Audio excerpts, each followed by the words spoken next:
Canada just saw a large spike in COVID cases 2 to 3 weeks after their own Canadian Thanksgiving. What does it mean for us and our own Thanksgiving? Can we spread cheer without spreading COVID? Here's the thing, I don't think we have to cancel Thanksgiving, but I don't think it's going to look like Thanksgiving last year or Thanksgiving next year. And that's what I want to talk to you today about ways that we can reduce our risk.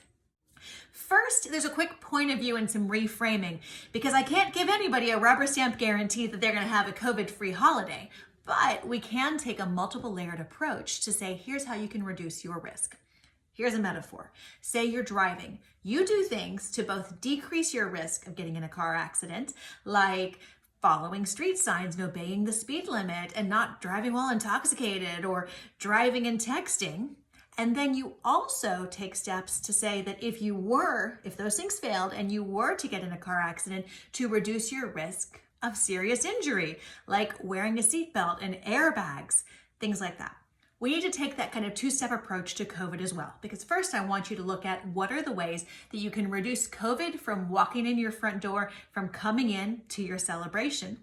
And secondly, even if it does, since there's no foolproof way to avoid that, how are you going to decrease transmission amidst the people there at your get-together? So those two things in mind. The first way, how can you reduce your chances of COVID just walking in the front door? First is by having a smaller gathering. These aren't going to be our family gatherings or the huge gatherings where everybody's bumping elbows and your crazy great Aunt Maud 15 times removed is there trying to make you eat her sweet potato casserole, which might be a good thing.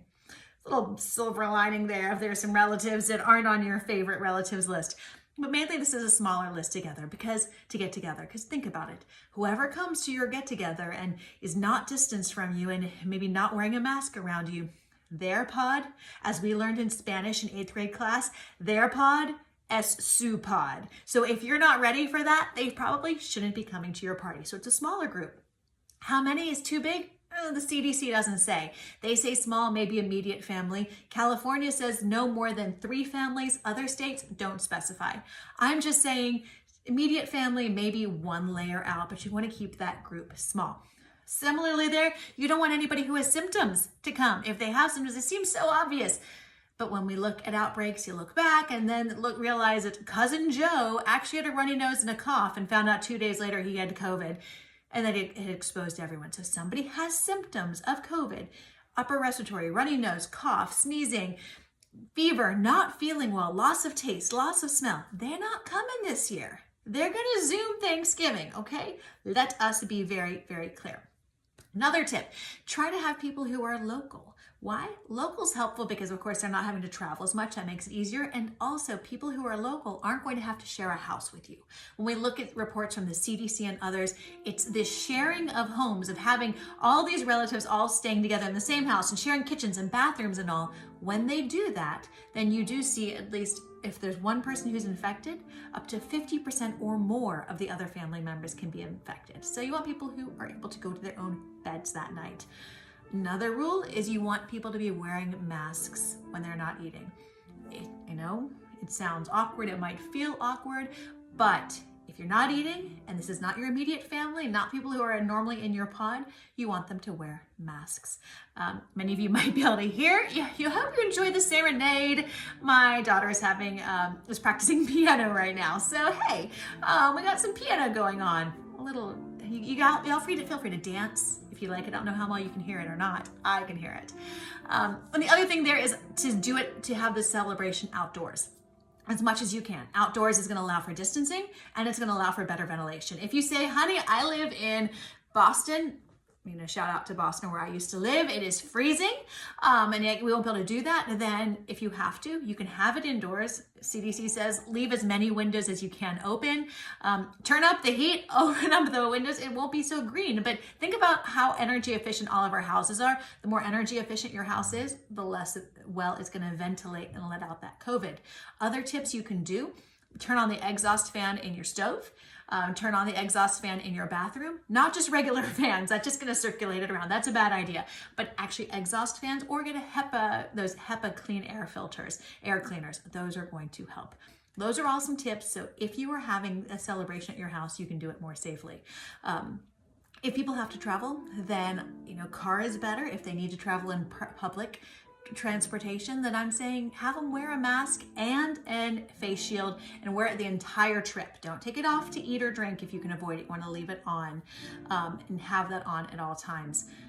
We've got to have these conversations with our family also. Let's talk about the awkward conversations because these are tough. These are tough conversations, but you got to have them, and you want to have them before Aunt Maud is opening up her suitcase in your guest bedroom. So tell the family and say, this is what we're going to have to be doing. These are the protocols.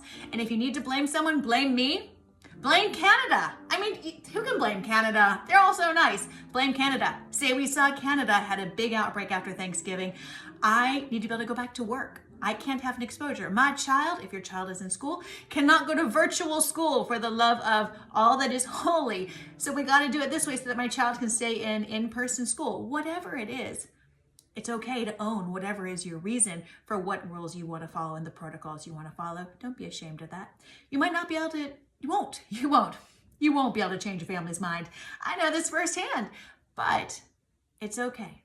If there's somebody whose mind you just can't change, this might not be the year to have that bigger party with everybody. In fact, it's really not. So that can help filter it out as well, to have a small family so that everybody's aligned, and less drama along that, because that's the last thing we need this year. We don't need more drama. Have the family members who are aligned with you in terms of COVID, you celebrate with them in a smaller group, and zoom out with everybody else, and then save the larger celebration for next year. Because I don't think this is permanent. I do not think we'll be celebrating Thanksgiving like this the rest of our lives. I think this is a short-term anomaly. Once we have better vaccines and better treatments and all sorts of knowledge, we'll be able to emerge from this. So this year, Thanksgiving a little bit different. It's okay. We'll all get through this. Let me know what other questions and comments you have as we're all dealing with this. I'll answer more of your questions. I know you had a lot of holiday questions. I tried to get to a lot of them today. Let me know what else you want to know. Put your questions or comments in the comment section below. Please share this. Share this with your other family members. If you're all trying to debate how to do Thanksgiving, share this video with them. I want to know, what are they trying to figure out? What are your questions? I am here for you. I will continue to be here for you. I'm here to use the best science to make your life healthier, better, and easier.